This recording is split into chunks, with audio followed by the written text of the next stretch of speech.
And I think like for me, also just recognizing like representation, but also finding your tribe. I think it's so important to find your tribe and recognize like, yes, growing up, we might experience things where it's like, oh, I feel like I'm alone. These people don't get me or whatever. But like being able to recognize like there are people out there that cares in your chosen family. Even if your family that you have born with is amazing, your chosen family is just, it's a different type of experience. Like when you get to go out and pick your people. So I Yeah. always lean on like find people that's going to support you and love you. Yes, yes, yes. Even when we were talking about chosen family, it reminds me of how I explain to clients the relationship onion, how on the outside is strangers, and then you have like associates and on Hmm. the inside friends, and then family. Family is what you make of it, whether bloodborne or the ones that you choose. And then, at Right. this, it's just us, like that intimacy level. It all goes back to, like you said, identifying your needs and spending time with yourself and getting comfortable with exploring that aspect, building that intimacy with yourself. Yeah. And just like recognize like we have to remove the messages. So like all these cognitive distortions and negative thinking. Like I always tell people, if you're gonna come up with the worst case, you better do the best case. And let's find it in the middle. Like don't, because you can get so caught up in this whirlpool of my life or this or just negativity, it can feel like a weight. So I'm always like the only way to build that muscle of positivity is like you have to be intentional about if I just said something negative to myself, I better come up with a positive. It's intention. Yes, yes, yes, yes. That muscle of positivity. That is so key Hmm. because it's just like when we have a coping skill in place, right? I think Yeah. oftentimes we just think that coping skill is going to be used once and it's going to stick forever. Like this whole journey is a practice run, right? Until it gets Yeah. right. That is so dope. I love it. And even going back to like coping skills, even the ones that are unhealthy, it was a coping skill. So I always tell people like even the things that you might deem are negative, it helped you at a point. It helped you Mhm. survive and get to what you needed to, but now you have to recognize like it doesn't have a place anymore. So it's just like the negative things or unhealthy things you learned that. And that's why it became such a like, oh, this is my go-to. So just like you have to learn and build that muscle around the healthy things, it's all about attention. Yes, yes. Being intentional about switching from surviving to thriving and getting Yes. the other side of it and building resiliency. That is so key. Because unfortunately, like I mentioned, I work in the substance abuse space. And so oftentimes in active addiction, people are so ridden with guilt and shame for the things that they've done. And I'm like, Mm. understandably, addiction will have you doing some wild things, but at the end of the day, you're still here. You're on the other side of it. And so, Yes.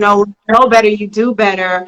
You just don't have to stay there. And it's just, we have to, like you said, challenge those cognitive distortions and remember that we don't have to stay there. Like there's so much Yes. ahead. And it made me think, 'cause so I in my full time position, I do domestic violence work and trauma around that, and just like that same message of like you don't have to stick around for it, like you have to find that new positive and like recognize who you are and like that you don't have to stick in this space, even outside of the abuse, but like the abuse you might be putting on yourself of that shame and that guilt. Yes, yes, yes. Speaking of spaces, new spaces, how can clients work to develop their own personal healing spaces outside of the therapy room? Outside of the therapy room. So going back to the experiential exercise that I do, when I'm sitting with clients and allowing them to unlock emotional blocks, I always say I'll guide them through like this guided meditation and ask, when you think of a place that makes you happy or peaceful, what's the first thing you can comes to mind?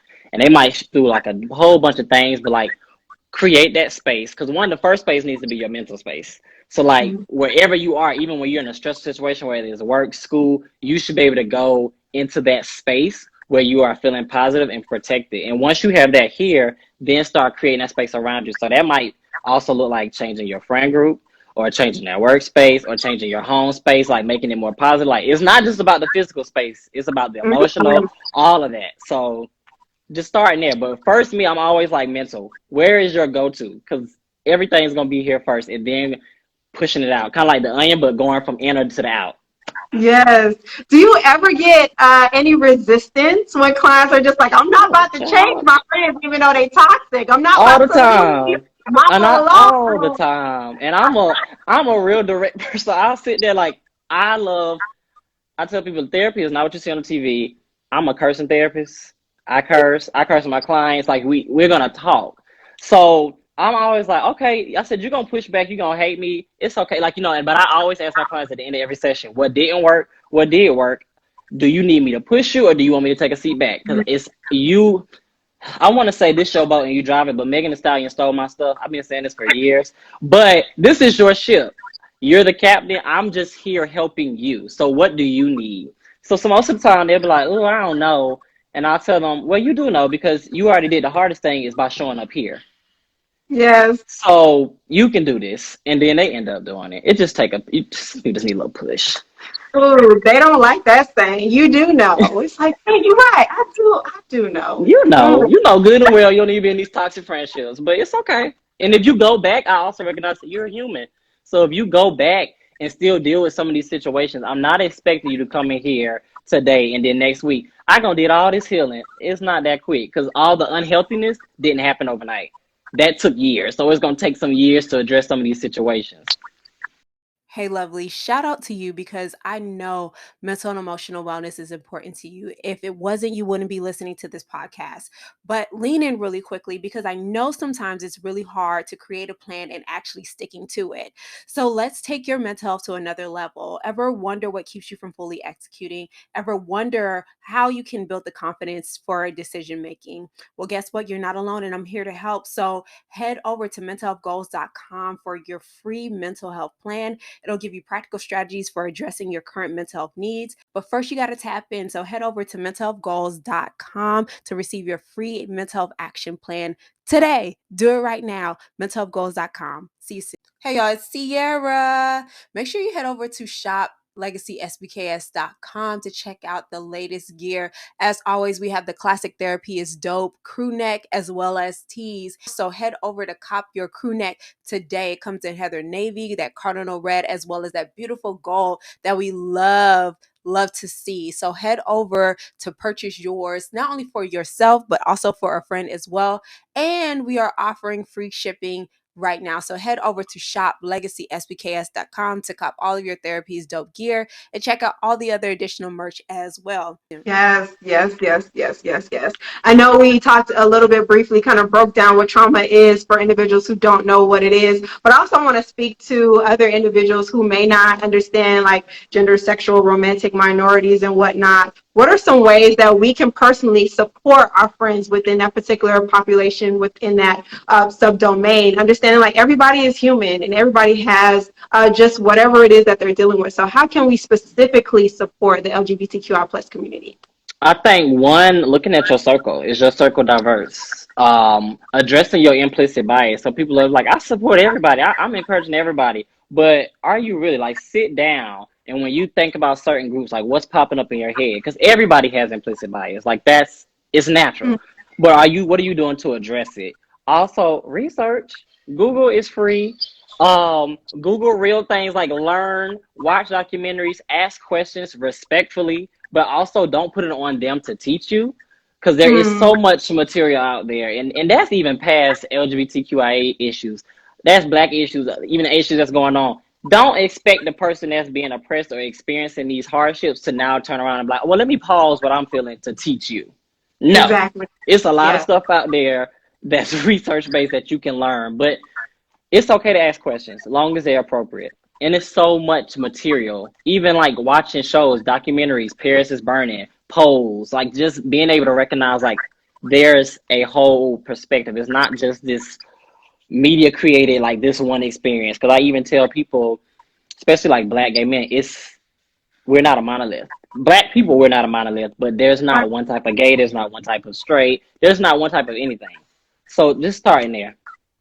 Yeah, I definitely agree. I have other clinicians who go back and listen to this audio and whatnot, and you already know, like, we are really big on continuing education. I definitely encourage any Mm-hmm. clinician out there to be intentional about the continuing education that you take, especially when it Mm-hmm. comes to inclusivity. So, like you pointed out, we as Black people, we're not a monolith. And so please find ways, even if you don't agree with everything that's going on, please find ways to make sure that you're educating yourself because at the end of the day, we are here to serve. Like we're Yeah. servant leaders.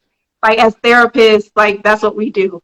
So yeah, And it's so just trying to many hold trainings, like you said, free trainings at that. Like everything right. doesn't cost money, and it's a lot of these organizations offer the free trainings because they want people to be like, you can ask the questions. So going to transgender 101 trainings, going to Timeout. So here in Charlotte, there's this organization called Timeout Youth for helping LGBTQIA plus teens. But like they have safe zone trainings. It's like going to trainings and it's 101. So you get to ask those questions. No question is dumb. But also just I think the biggest thing is respect. So if someone even going to like gender identity and non-binary, if someone is asking you to call them something, do it. Like I don't. What's the hesitation? I'm thinking about even growing up as Black people. You know how many nicknames we have? Most of us don't even go by our real name. So what is your again? That's that implicit bias. What is your issue with addressing someone with how they want to be dressed because they don't want you to call them by the sex they were assigned at birth or the name they were assigned? You know. So it's like going back. Reflection. Reflection is everything. Definitely, definitely, definitely. I really do appreciate that. Earl, let the people know what you got going on. Oh Okay. Lord. So right now I have a podcast called Hats Off Podcast.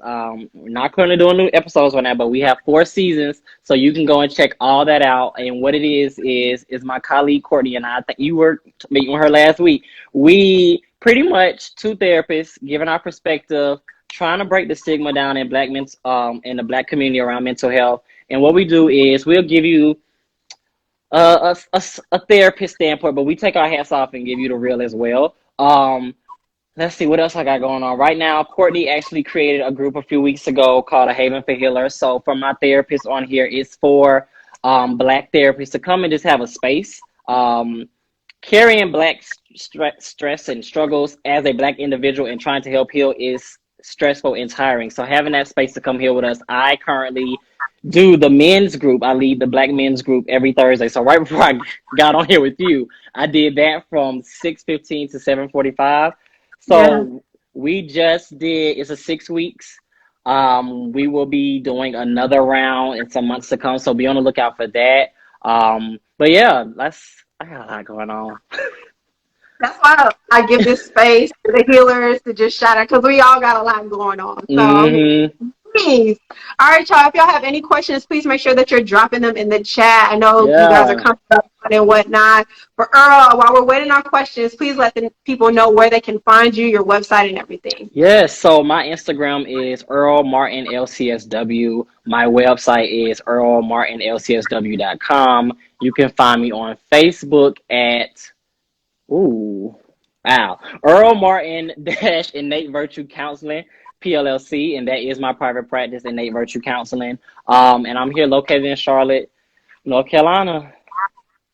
Yes, and with everything being, you take virtual clients too, right? Or no? Ooh, yeah, that's all I'm taking. COVID is alive and real, y'all. It's still here and real.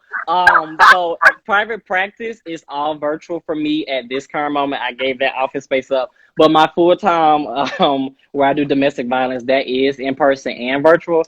But private practice is it's all here on this good laptop. As of now, for the time being, I am ready to get back to an office space because I miss in person sessions. But safety first, y'all. Yes, understandable. Do what you got to do, okay? So for Mm, anybody who is in the state of North Carolina, all right, it doesn't matter what county you're in, please hit up Earl. Please make sure that you yes, get out and get your services, okay? Well, we don't have any questions. Earl, thank you so much for your time and your of wisdom and insight. course. Appreciate it. Thank you Okay? for having me. Of course. Have an amazing evening. You too. Y'all have a good night.